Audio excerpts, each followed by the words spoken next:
liberal Testing, consumer testing, audience. 1, 2, 3. And that's the thing. Testing, 3, 2, 1. They will never have any evidence. They will never have any proof.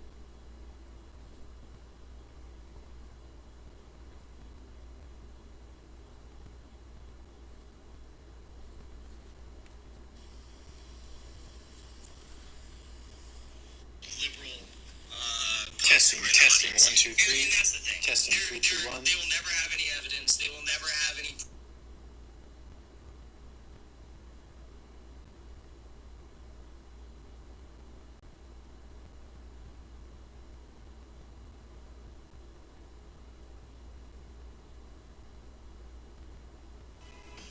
Wow, haha, I want that treasure. How can I get it? It's not, there is no embassy there. Alright, right now I am watching Jackson Hinkle on his live stream tonight. And it's a lot of fun. I'm engaging with his chat, and it's very entertaining. We Need Critical Thinking wants to know who I voted for. That would be Trump. Something tells me they're not going to take that very well. Ask me if I give a shit. I do.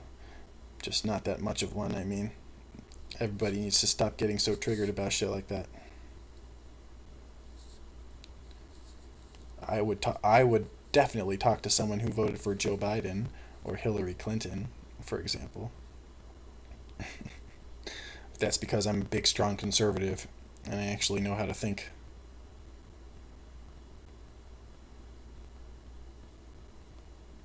Not that all conservatives share those qualities.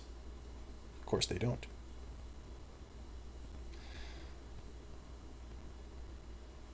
Alright, let's answer the dude's question, shall we? And then we'll keep listening to Jackson a little until we have something to say about the bullshit that he says, which isn't always bullshit. But he is a political leftist, so there's that. Let's see. We need critical thinking. We need critical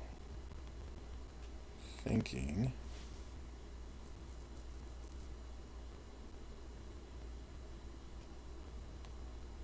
Donald Trump.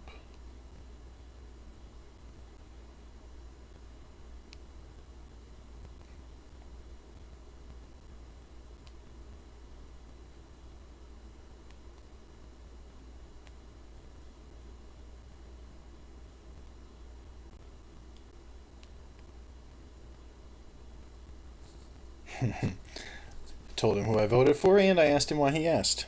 Alright, unpause. Taiwan does not have embassies in other countries, not in the U.S., and Of Taiwan. It would only result in negative ramifications for the people of Taiwan. So do not believe the bullshit. Don't believe the lies from 60 Minutes Australia, because they want nothing more than to toe the line of the State Department, of those who are crafting the state policy of AUKUS, and they want war with China. They want war with China. That's all they're doing. I know Biden said in his UN General Assembly speech that he doesn't want a new Cold War with China, but he also said that, when he was speaking at the UN, it was the first time in 20 years that the U.S. wasn't at God damn it, Jackson, this is boring. war, which was a complete lie. Complete lie. So, I don't believe a goddamn thing that these people say. You shouldn't either. And I would be very worried about the U.S., increase in aggression towards China that we're currently seeing with our Western allies. All right, and on that note, everybody, I'm going to peace out for now. I will be streaming on Twitch later, so I hope you all tune in for that. I do want to say, again, thank you to everyone who supported, me on the show. Thank you to everyone who joined as a member, who sent super chats, all that stuff. If you'd like to support my work further, you can, get notifications for whenever I go live and all that stuff. Be sure to join as a member on Patreon. I just linked that in the chat for everyone. Trying to hit 200 members over there, so if you could support us over there, I'd appreciate it. Helps keep the show running in the face of all the demonetization efforts that we have to face from YouTube. So thank you in advance to everyone who's already. We Need Critical Thinking is very triggered by the fact that I asked him why he asked me who I voted for.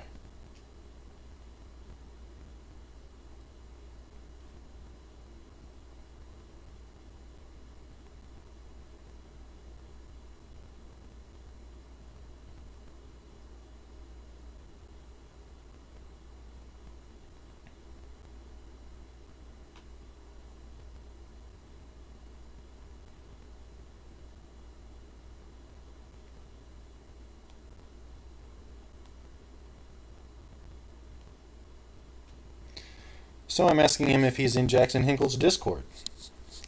And I can keep poking him.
Check in on Steven. That these analogs actually provide significant benefits over the traditional insulin that was founded 40, 50, 60 years ago. I don't even know how long ago it was.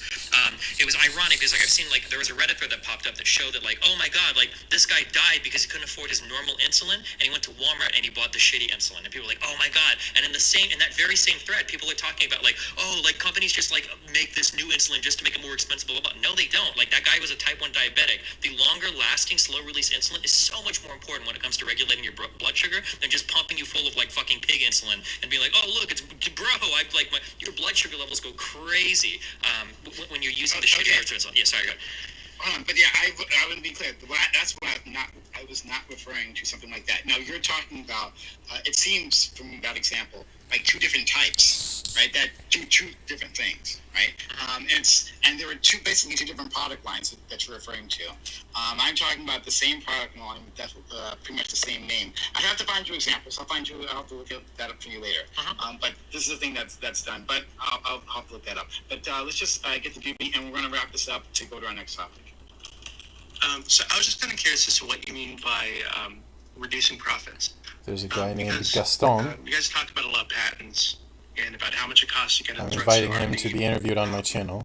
So I was kind of doing some research on the back end here, and it says that from the average cost to get a drug to market, right, through research, through clinical trials to market to actual people is about $1 billion, right? But that doesn't really account for the fact that 90% of drugs that start clinical trials, which costs upwards of hundreds of millions of dollars to even get through the trials, 90% of those drugs fail, right? So they need these drugs that do get through the trials, that do make it a market. They need the profits from those drugs to make up for the losses that they incurred on 90% of the other shit they've been doing. So a lot of these patents have been going on for 20, 30 years or so, right? The profits from these patents are still being used to fund research on new drugs. Damn it, this shit is so boring. New drugs fail. Just pause the video while I talk to the chat. How about that?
So I'm wondering, like, when you said you want to reduce profits or you want to, Even if Medicare, like as it exists, was able to negotiate drug prices more, there would be a hit to profits. Or it would have to be forced on other people. I'll just go to inside the Prime's market, channel. like private insurance companies That's can't what I negotiate should be as doing. powerfully as Medicare. There's In going to fact, be externalities from I need to get in his I would fucking say that Discord. right now, though, those externalities are worth it because like we would get more people like covered under a public system. It's not that there's no like bad things that are happening from this. It's just again you gotta weigh like cost benefit for it. yeah, of course, but again, I'm just wondering what exactly Prime means, or even Dustin, you mentioned like this finder's fee, right? It's like a potential solution. But if it costs $1 billion to get a drug to the market, and then on the way to that one drug, they have 90% of other drugs that are failing in clinical trials that cost hundreds of $1 millions people can get through. Right? So, Just as a what real quick on that, finder's fee would account yeah, for that? just as my understanding is that I've heard estimates anywhere from $500 to $1,000 million, $500 million to $1 billion. That's supposed to account for all the failed drugs as well. I believe that is the case. But like, yeah, what the finder's fee would be is, I guess, whatever the government would have to set the profit margin. So if you R&D, if it costs you so much, I mean, you'd have to do a year-over-year calculation or year-over-year calculation to figure out, like, okay, this is about, it seems like it's about like $1 billion, about $900 million to bring it to market. Then your finder's fee is going to be, I guess, whatever the government deems profitable. That gets hard to figure out exactly what it would be. Right. Yeah. I'm just wondering because we're talking about like de-incentivizing these things. So if these companies that have these old patents are using the profits from these really old patents to fund new drugs, and 90% of these drugs. All right, we're gonna watch a CNN clip. We're gonna react to a CNN clip. This is Anderson Cooper interviewing Andrew Yang, and I like Andrew Yang. For the record, I like Andrew Yang. Anderson Cooper seems okay as a person, but absolute dog shit journalist, obviously, since he works for CNN. So. Andrew Yang, who ran as Democrat for president last year and New York City mayor this year, says he has left the party and is now registered independent. He writes on his blog, quote, "Breaking up with the Democratic Party feels like the right thing to do because I believe I can have a greater impact this way." This comes as his new book, set for release tomorrow. The title, Forward, Notes on the Future of Our Democracy. Andrew Yang joins us now. Thanks for being with us. So why leave the Democratic Party? I mean, you ran for president and mayor as a Democrat. The better question is why he ever was a Democrat, considering what the Democrats have done and stood for. But, you know, I suppose at one point in time there were good arguments for being a Democrat. I just don't remember them. I've been a Democrat for 26 years, Anderson, but if there's a theme of all the segments on your show tonight that I saw, it was that polarization is at record high levels in the United States. Political stress is approaching Civil War levels. And the question is, how can we bring the temperature of the country down? And I want to be the metaphorical wet blanket for the country. But I'm bringing not just... That's a good line. Obviously, he rehearsed it, you know, and he's not the best line deliverer, but that's still a good line. I like that line. We need a little wet blanketing right now. We need to make progress, and we need to be clear-minded, and we need to have discourse. But we need to stop being so hysterical. And when I say we, I mean everyone, but especially Democrats and the left. Liberals generally. Hopefully some kind of soothing words, but an actual policy fix. And when I say hysterical, I mean weak cowards that can't stand up for their own ideas in a conversation, let alone a debate. Can't even have a conversation about their ideas with someone who doesn't agree with them. You know, everyone. Will help bring the temperature of the country down by changing the political incentives of our leaders. Because right now, if you're a member of Congress, your job is to please the 20% most extreme on either flank of the population. What we have to do is change it so that you have to try and appeal to 51% of the population, and that would bring the temperature of the country down. I actually don't agree with his prescription for how to solve the problem. I don't think that the problem is that politicians cater to the most radical elements of their base. I think the problem is that politicians and political operatives generally, and people who care about politics generally, aren't willing to engage insufficient discourse for there to be a sufficiently shared reality between the various political factions. So that's a big fucking problem. And it has a pretty simple solution. Talk to people that you don't agree with without quitting or becoming so furious you physically can't continue. That shit is pathetic. Super, super fucking pathetic. And it needs to stop. Fucking yesterday.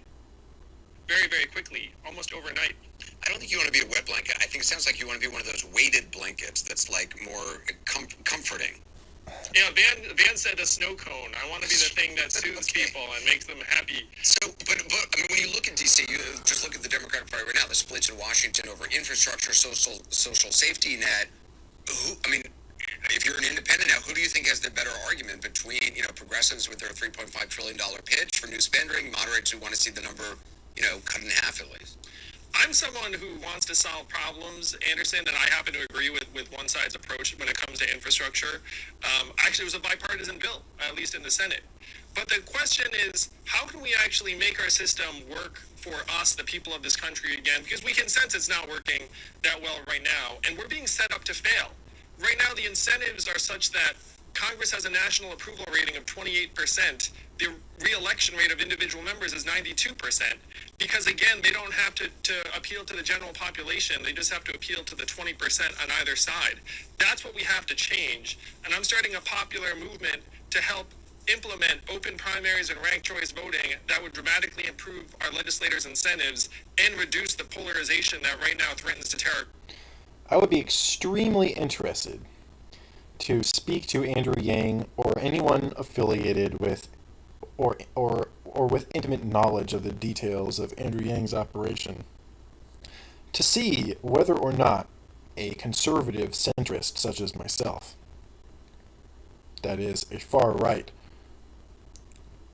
radical conservative centrist, I would be interested to know if they would be willing to work together with a person like me or not. I think I am a rather good litmus test for the threshold above which you need to operate in order to truly be engaging in civil discourse and a healthy or constructive politics. Country apart. Given Republican control, though, of a lot of legislatures, how likely do you think it is to change voting like that? I mean, there are now increasingly bills in legislatures around the country to make voting actually more difficult. I'm happy to say that this has already been done in one red state, Alaska. And all we need is enough Americans to come together and say enough is enough. We're sick of being pitted against each other. We're sick of dysfunction. And to push ballot initiatives that just require a lot of Americans signing in 24 states around the country, from Missouri to Massachusetts. The ballot initiatives thing is a good plan. That's just objectively a good idea. I mean, I watch not just your show, Anderson, but all of us can feel the political tension rising and rising. And the question is, what can we actually do to fix it? If enough of us get together, we can actually make this happen state by state. You don't need Congress or even state legislatures in half the states in the country. You've written about what it was like to run for president. You were running as a Democrat, and about how it was sort of like having your birthday every day, and it became more of sort of a brand that you were promoting. I'm wondering, the run for mayor you ran for mayor of New York. You lost in the primary. Do you regret running for mayor? It was a privilege. That's a good question. Just getting to meet so many people all over New York City. We set a new record for a number of individual donors to New York mayoral campaign. Got over 115,000 first place votes. My only regret is that I'm not in position to do more good here in New York. But now I feel like this can do so much good for the entire country, Anderson, by proposing a real policy solution that will actually reduce polarization in this country and get us to a point where we can actually have dinner with our families again around the holidays. Andrew Yang, I appreciate it. Thanks so much. Again, the new book, Forward, Notes on the Future of Our Democracy. See, Andrew Yang. He's a good guy, folks. He's a good guy. See, it is out tomorrow. Why dating a young Latin woman is a good option? Okay, commercials.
we understand the necessity not to get banned from the internet, and so we conduct ourselves in accordance with that. But naturally speaking, we are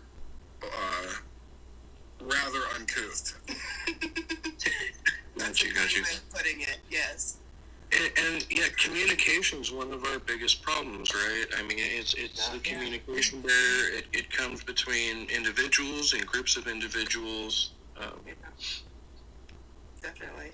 I mean, it's a general problem that we have across, anytime you're talking about humans interacting with each other, no one communicates perfectly. The people who are great communicators tend to be. All right. Yeah, what's going on? This is another article Let's make fun of Alex real quick, shall we? That's always fun. that I just need to go through. We need to read through it together and process what the fuck is going on in our country when we got this one. So let's get right to it. Military leaders saw pandemic as unique opportunity to test propaganda techniques on Canadians. What the fuck are you doing? We're just admitting it? This is I don't think Goebbels or anyone in Hitler's Germany would come out and tell the people, yeah, we just lie to you a lot. We tell this. Alex. You suck at this. You fucking suck. Same story about Jews being the dirty and unclean ones until you just believe it, and then you'll go along with it when we march them to camps. The same fucking thing's being rolled out now. Why would it occur to you? Good performances come from the heart. It's not enough for you to have feelings coming from your heart and then try to graft words on top of that a shit ton. But that's what you do. Yeah, I'm sure you don't understand. But I'll be happy to explain it to you, if you ever regrow your balls. Assuming you ever had any. You to use propaganda techniques on your own fucking citizens. A plan devised by the Canadian Joint Operations Command relied on propaganda techniques similar to those employed in the Afghan war, where they need to manipulate all the fucking social media to be, oh, don't trust the Taliban, oh, the Canadian forces are good. What are they going to use it for this time? Oh, it's COVID. See, the talking really fast thing, it only barely works for Ben Shapiro, bro. And it's still not a good look even on him. Alright? And the reason it barely works when he does it is because he's actually saying actual shit the whole time. Right? Okay? Unlike you. Canadian military leaders saw the pandemic as a unique opportunity to test out propaganda techniques. Now, what are the odds that you'd have Freeland and Trudeau saying this is a unique political opportunity to reimagine economic systems, a full reset initiated on this pandemic? But if it's a fucking wholesome pandemic where everyone's in danger, why would you need a fucking propaganda campaign for it? How many clues do you need to know that we're in a fucking matrix being pushed into the wood chipper, guys? Holy fuck. See, that's the kind of trash I'm talking about. Being pushed into the wood chipper doesn't mean anything unless you're being pushed into a wood chipper. Do you understand? It'd be one thing if it was just hyperbole and then you followed up with substance. But it's just hyperbole and then more hyperbole. See? And I'm not against hyperbole categorically. The problem is the dire lack of substance. Talking just to talk is not a good thing. For example, everything I'm saying to you right now, I'm saying it because it needs to be said. Not a single word that I'm speaking to you right now is just me speaking just to speak. It's all because I care. And it's all coherent. And it's all concise. And you fucking suck at coherent, concise. Got it? Respecting public, yeah, the federal government never asked for the so-called, so this is just them clearing themselves, making the fall guy Lieutenant General Mike Rouleau. Nor did the cabinet authorize the initiative. I bet it was some backroom meeting where it's you agree to take the heat for this and we'll agree to court-martial you, and we rely on the zombies, who is 90% of our society that went up and signed up for this failed experiment. right? So you can already convince him of that. You can let Lieutenant General Rousseau or Rouleau off the hook, Rouleau, because they just know. They're like, oh, well, he was in the report. He got investigated. I'm sleeping well. Jesus Christ. You suck so bad I'm not listening to the rest of that fucking bullshit, man. That's too boring. Kyle Kalinske is less boring than you.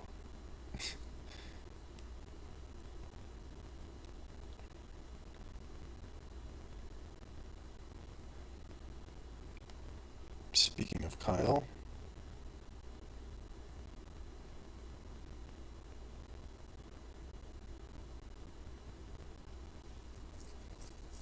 Nah.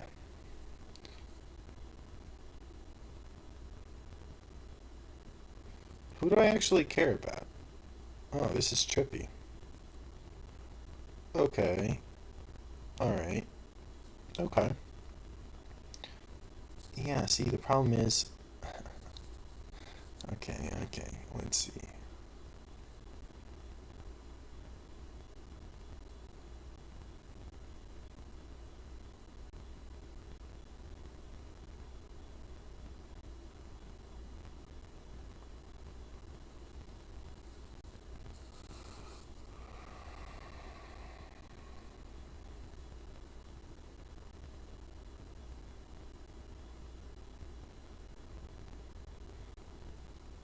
Yeah, that's the problem.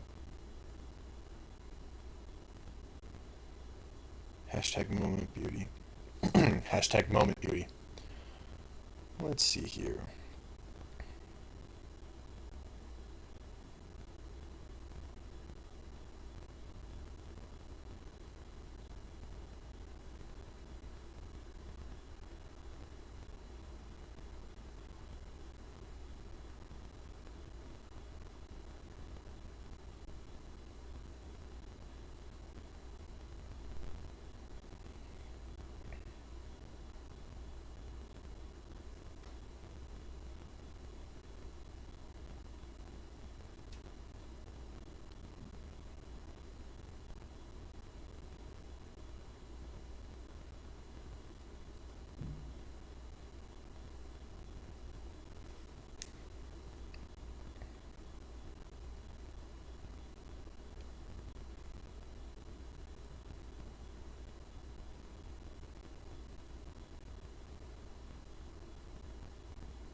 Uh-huh. Man, thank God for people like the Vanguard. You know what the fuck I'm talking about? It's not that they're right about everything.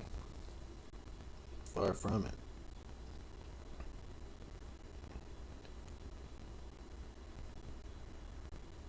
They don't even have the best attitudes. But they have some good attitudes. Some pretty good attitudes.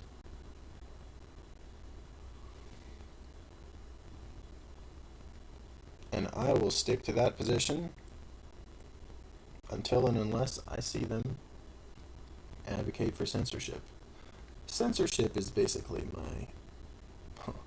my political, philosophical, and moral litmus test. You know, you're either for censorship or you're a good person, but you can't be both.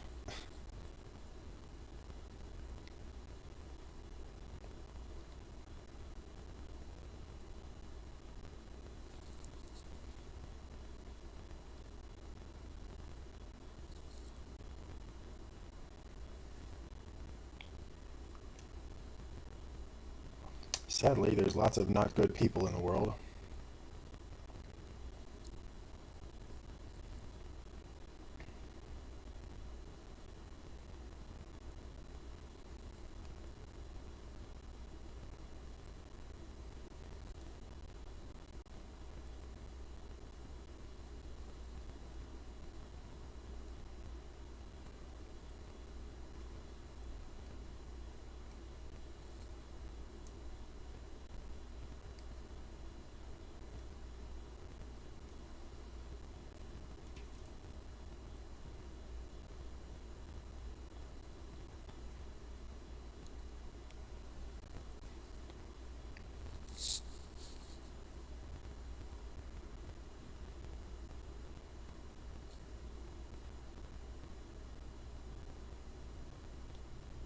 Alright, here's something.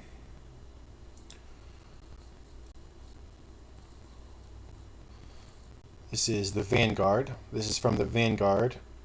Title of the video is Ron Placone on being betrayed by Tulsi Gabbard, AOC, / the Squad and Bernie Sanders.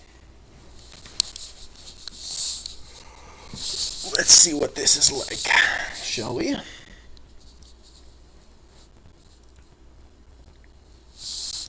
Oh, you know what? Before that, there was this one Kyle Kulinski video I wanted to snipe real quick.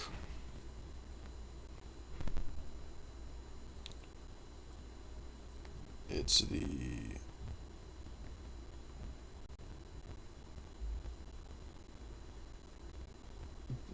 the Dave Rubin gives worst summation of Trumpism of all time video. I have not seen it yet, and this is going to be priceless. Fucking priceless. Well,